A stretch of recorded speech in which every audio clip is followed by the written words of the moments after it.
My name's Tony, I'm from Cronulla, New South Wales. This is my 73 XA GT. I first fell in love with cars probably in the end of primary school when I was starting to notice the car that Dad was picking me up in.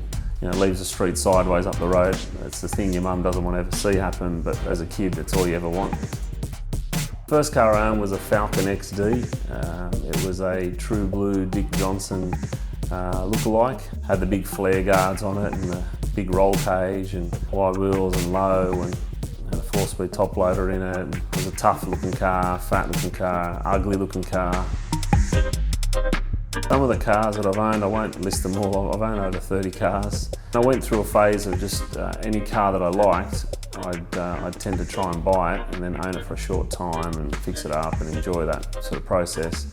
And no sooner than it was in really good condition and was probably worth a bit of money, I couldn't afford to own it because of that value that I'd spent, and I'd sell it. Probably the most iconic car where it was like a turning point for me was when I was able to buy a fastback Mustang, like a Shelby GT 350 Hertz is what I had.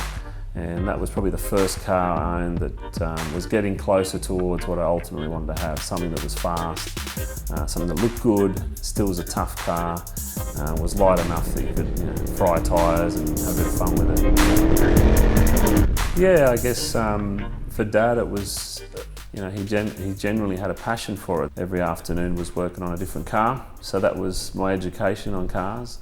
And it was also my education on how to fix cars. So, my first cars were in that garage. I was pulling radiators apart, putting brakes on. And that was all from, watching what my dad did. He had a nicer history that I always revolve my memories around, which is the fact that he was close, rubbing shoulders with Brock and Moffat and Johnson, that era, Perkins, those sort of drivers, building motors and working on motors around John Goss in that sort of, in that era.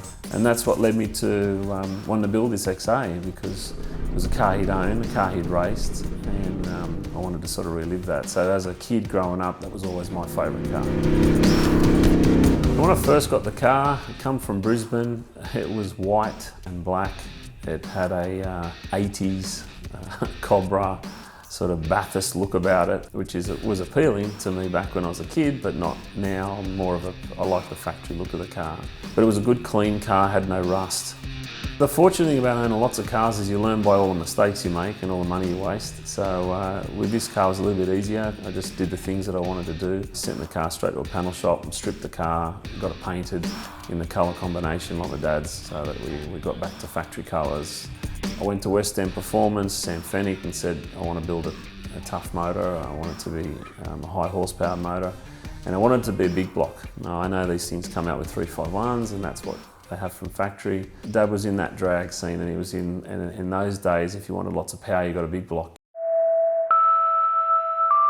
So we built a 532 cube motor. I went to a really good guy, Wayne Grimer, from Grimer's Garage, to help me put the car together. Went through all the brakes, put some big 6-piston calipers on it, which meant I had to change the stock rims.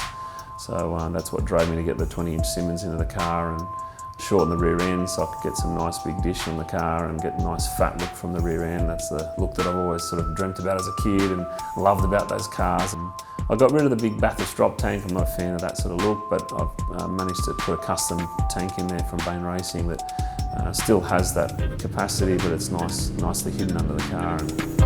Colours, track red, it's a genuine GT colour. That's part of the reason why I went to that colour. I mean, yeah, Dad had that colour as well, but it was also about getting the factory colour back onto it. It's just that black and red combo. It gives you that nice bright colour, but also that black just gives it that tough look. Spoiler on the back's black, the back of the car's black. That's what made me put Simmons on the car, made them black just to give that highlight. I was trying really hard with the interior to keep it completely factory, so I didn't want to touch a thing. So, I mean, the dash is exactly how they come out of the factory line. I haven't played with it. They came out with a tacho, they came out with the speedo, the fuel gauge, the clock. They're all working and functioning. The vintage aircon kit I put in, it's hidden in beautifully. There's a blank plate in the dash that I've made use of that. Reupholstered the car for doils, made sure the car had the factory trim style, but I just did it in leather. It's just, the car was ideal I wanted to make it good for cruising, so it's got nice tall gears in the diff, so you can get on the freeway It literally sits on 2,000 revs at 100 clicks an hour and just purrs. And if you want to nail it in a second, it'll fry at 100 clicks an hour. And that's the combination that I wanted. For Dad, I purposely didn't allow him to see the car until I had very close to finished it. There was a hot rod and custom show at Rosehill Racecourse, and it happened to be on my birthday around the time he turned 70, so I made sure I entered in that show. Chip Foose was coming out from America for the show as well, so I'm a bit of a fan of his, so is Dad. And when he turned up, I said, oh, well, come and have a look at my cars, and sure enough, the XA was there. So he didn't say too much to start off with, and that was the effect that I wanted it to have. But I guess the best moment was the fact that he didn't just look at the car. The first thing he did was open the door and get in the driver's seat and sit down. He wanted to look at the dash and look at the car. And for him, it was the first time I think he'd ever sat back in an XA since he owned his car. Chip Foose had an award that was his pick in the show, and I was lucky enough that he picked the XA. So we won a really good award at the event, so it was nice for me and Dad to be able to share that. The best time, and it's, as childish or as stupid as it sounds, is seeing the limiter bounce 20 times when the car's going sideways up the street.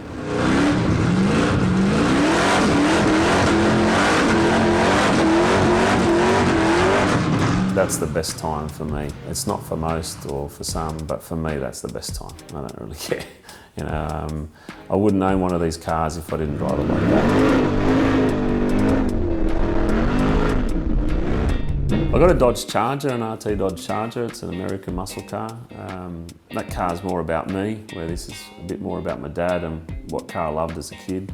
Charger's more about a car that I love and what I want, and I'll keep forever and a day. So that's the next project, is to rebuild that car. I've got a 34 three-window coupe, which is like a hot rod, old school 1934 car. It's been sort of bastardised into like a pro street car. I think it was the first time I could afford to build a car from scratch. So that's the only car I've ever built that's completely brand new. There's not a bolt or nut on it, it's not new.